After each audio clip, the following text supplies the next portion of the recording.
form you have can go through business process definitions and workflow rules.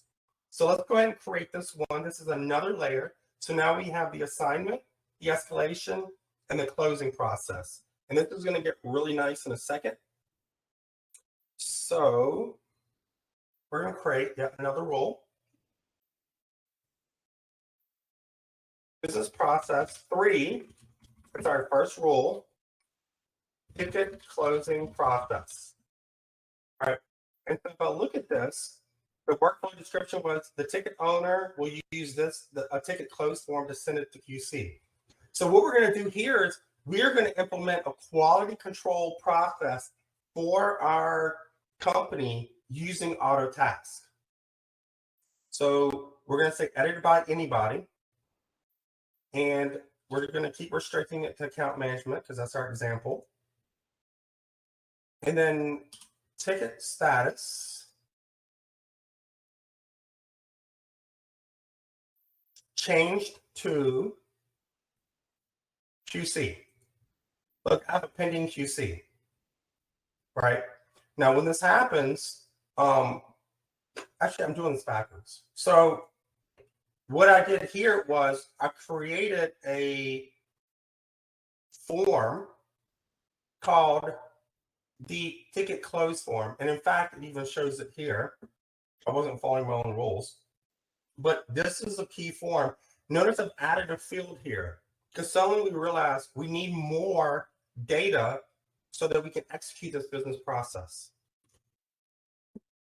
So here it is.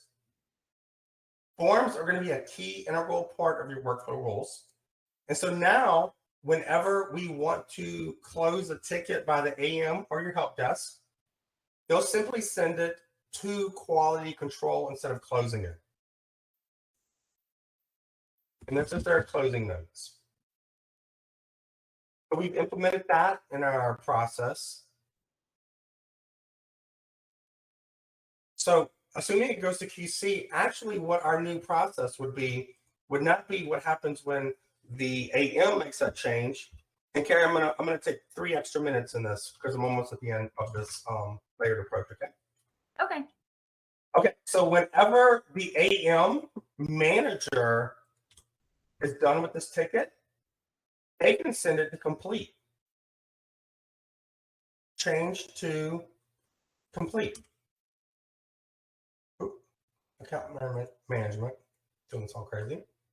Okay, and so whenever the AM sends it to QC, the AM manager is going to review the ticket and then send it to complete.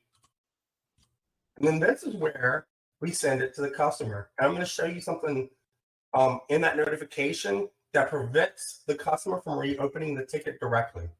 Change to complete.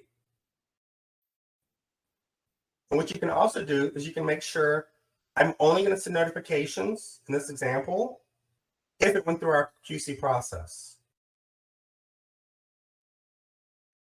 From QC to complete account management, only then do we send this notification. And the notification is a special notification I created.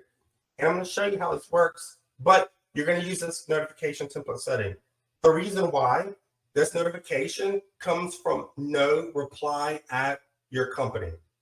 So if somebody replies to that ticket, it will bounce. Why does this work?